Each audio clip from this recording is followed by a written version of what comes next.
I am one of 26 children, my father's children.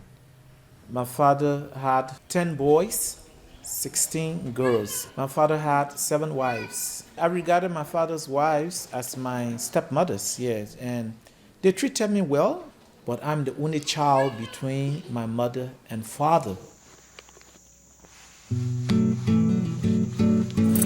In 2011, I was one of the youngest bishops appointed in Africa. Normally, if Rome wants to make you a bishop, they give you time to finish your studies, but I was just in the first semester of the first year. So it actually came to me as a surprise.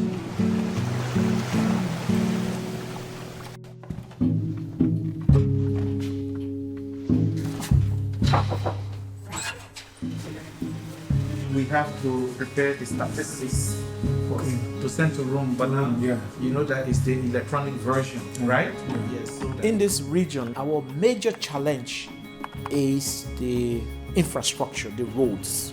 The Diocese of Cape Palmas, or the southeast of Liberia, is the Siberia of Liberia.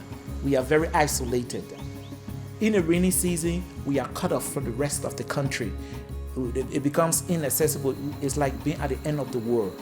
There are also traditional beliefs and practices which also impact the way people interact with one another. Some people are paranoid that they can be destroyed by witchcraft.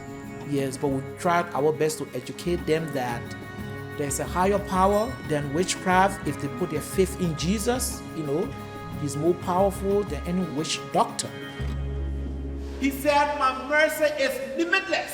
Why no man said no? He said, every sinner is entitled to my mercy. All you man you me. I was torn between my father and mother because they separated when I was an infant. Growing up in my father's home with many brothers and sisters, helped me to have that sense of community.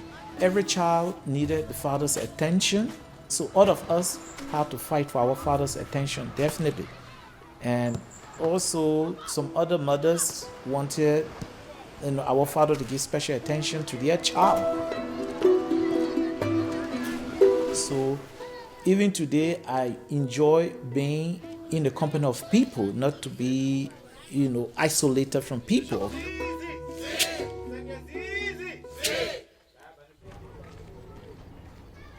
It's a sacrifice for anybody, not only for me.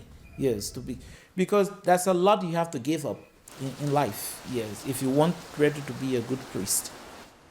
It's a life of discipline. It's a life of sacrifice. It's a life of work, of commitment.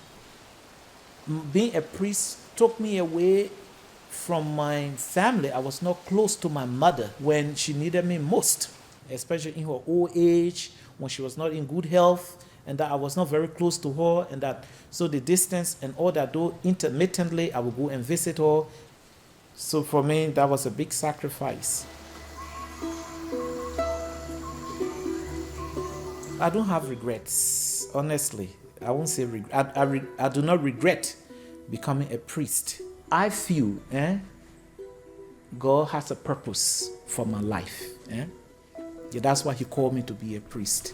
So for me, it's not just a choice, but a destiny. I was called by God to be a priest.